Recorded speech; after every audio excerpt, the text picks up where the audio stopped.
Higgins, and we're not up too late, and we're about to introduce you to a man with quite a title, the man who built Las Vegas.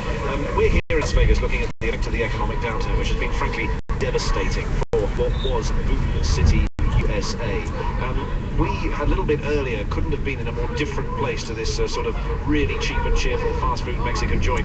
We were in a whispering marble and glass palace, which was built for him as an office by Anthony Marnell. Son of a bricklayer, Marnell built and designed some of the most spectacular hotels in Vegas when somebody like Steve Wynn, the casino mogul, wanted to build the biggest, best, most luxurious, biggest ever hotel. Tony Marnell did it several times. He's built things, he's run casinos, he's designed his own AQ airport. And when we were there to visit him, we were asking him what advice he would give to a young man starting out today in Las Vegas. I wondered what he thought, in his interpretation, had gone wrong in Vegas.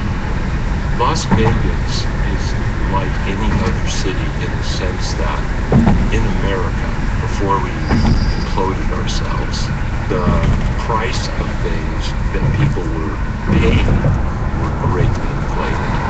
So when people looked at their net worth or their wealth, it was greatly exaggerated.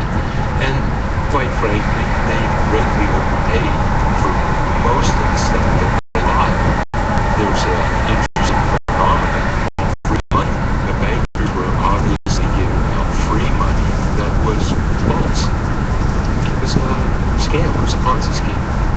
And Las Vegas is always this vision of luxury, excess, and invitation. Do you think that Las Vegas was part of that culture of extremity and want, expense, and value? Absolutely. You're at the top of the list.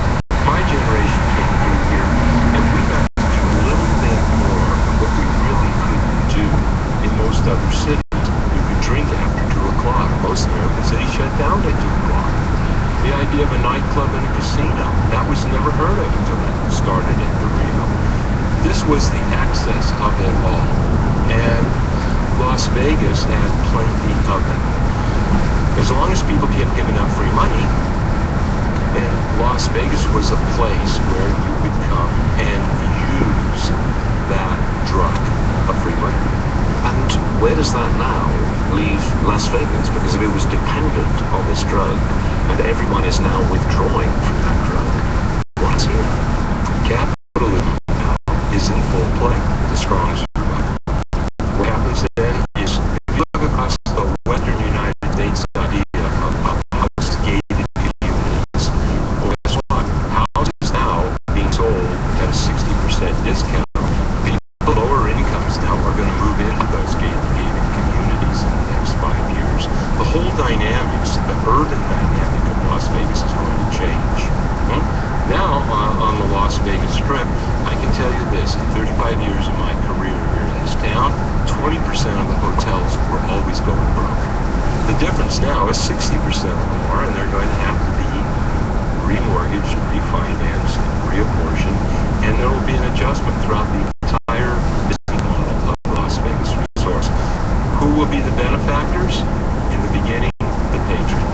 Las Vegas right now is still the most economical place that you can go in the United States right now and go and have a vacation.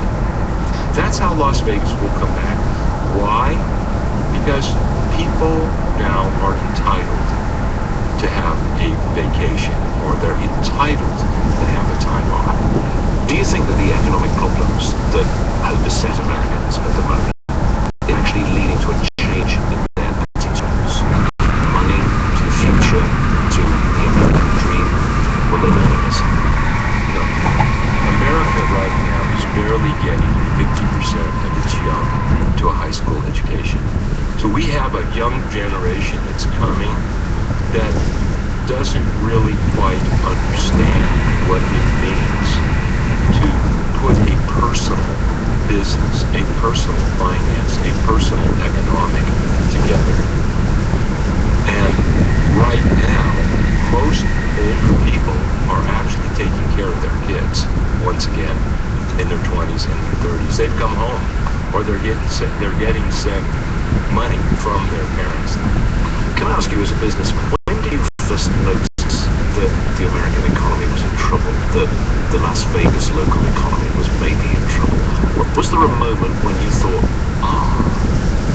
When everybody, whether they were buying a house, building a casino, or remodeling a casino, were getting 110% loans? that rang the bell for you, did That that? rang the bell.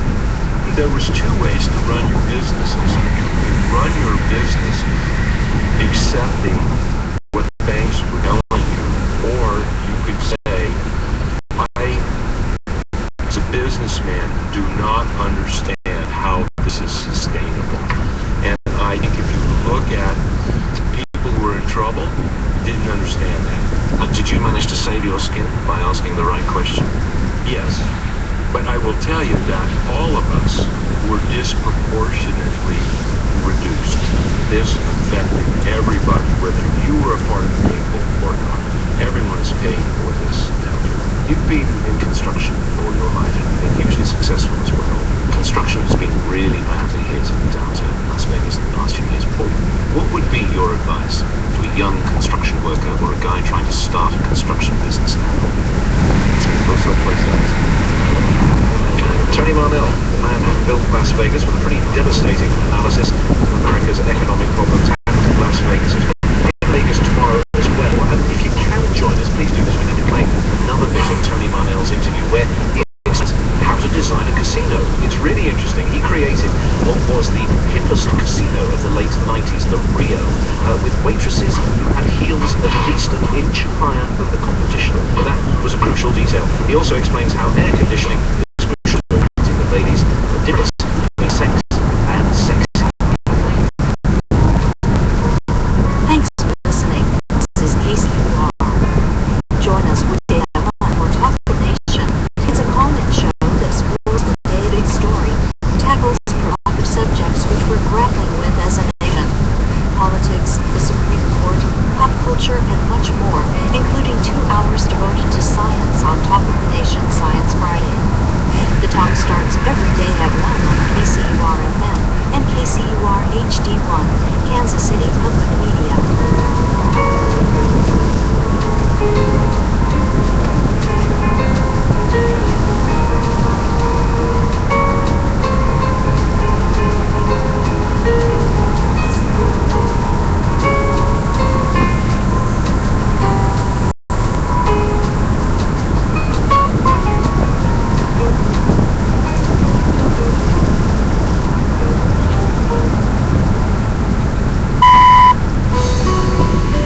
This is The World Today from the BBC World Service with Focus Nicole and Mark Watson.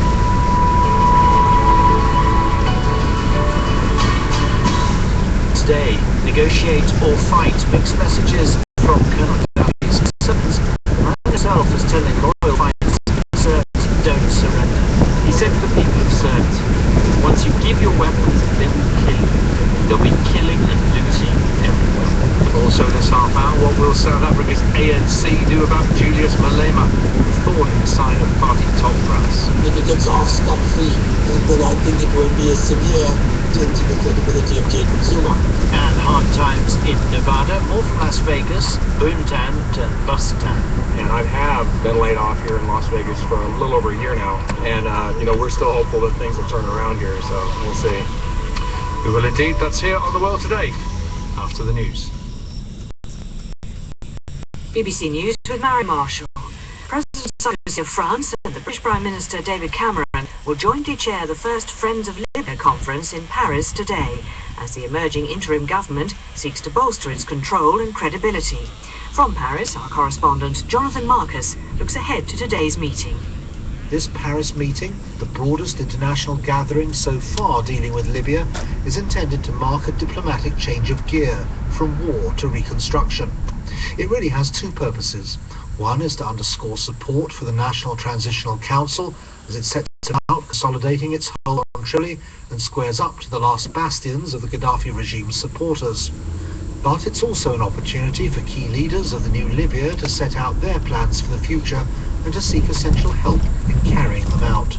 The task ahead is vast, and the immediate humanitarian problems in this dislocated country are urgent. Some news just in, the Russian government has recognized the National Transitional Council in Libya as the country's legitimate government. A statement from the Foreign Ministry in Moscow said Russia had taken note of the council's promises to hold elections and develop a new constitution for Libya. The Red Cross in Nigeria says more than 100 people have died in floods in the southwest of the country. In the hardest-hit state of Oyo, winds caused a dam to overflow, washing away slums around Ibadan. Nkemi Fejika reports. Many of the victims in the city of Ibadan are said to be children who drowned when their makeshift homes were swept away, submerged by rushing waters. The Red Cross also said some victims had been trapped in collapsed buildings. At least 1,500 people had been displaced. Although flooding in Nigeria is common during the wet season, meteorologists say this year's rains have been particularly heavy. Poor drainage is often a problem in Nigerian cities, and this is made worse when they're clogged up by rubbish and debris. In a row, again emphasizing the deep divisions in American politics, the White House has bowed to objections from the Republicans to the timing of a major political speech by President Obama. The president wanted to unveil a new job creation plan to a joint session of Congress next Wednesday. Marcus George has more. Republicans quickly accused him of a political ploy. The session was scheduled, they said, to clash with a debate between Republican candidates competing for the presidential nomination. The Speaker of the House, Republican John Boehner, said logistical issues prevented the address from taking place on September the 7th. He suggested the following day. That coincides with the start of the American football season, a clash White House advisors had been keen to avoid. Late on Wednesday, the administration climbed down and accepted the new date. It's hoping the proposals are the cure to America's ailing economy. Marcus George reporting. World news from the BBC. A potentially promising treatment for stroke victims, which involves injecting stem cells into the patient's brain to help repair damaged tissue, will begin the next phase of its trial. An assessment of the first patients at a hospital in Scotland concluded that the treatment had no adverse effect. Strokes result in damage of brain tissue, and repairing this increases the chances of restoring movement. Lung patients will be given increased dosages of the treatment, and if these prove safe, more trials could be carried out. In one of the biggest earthquake drills Tokyo has ever seen, Japanese police blocked main roads in the city during rush hour to create traffic jams and gridlock. The aim of the exercise was to see how well emergency vehicles would get through after a major disaster had struck the city. Roland Burke reports. Japan has been rehearsing for disaster on the morning of every 1st of September for years. It's the anniversary of a massive earthquake in Tokyo in 1923. This is the first time traffic has been halted. The decision was made after the earthquake and tsunami in March, which caused major disruption in the capital, even though the epicenter was well to the north. Schools and businesses across the country also practiced evacuations, and the cabinet held a simulated emergency meeting at the Prime Minister's office. The remains of the infamous Australian outlaw Ned Kelly have been identified 130 years after he was hanged for killing 3 policemen. His body was among those exhumed from a mass grave 2 years ago, and DNA testing has now revealed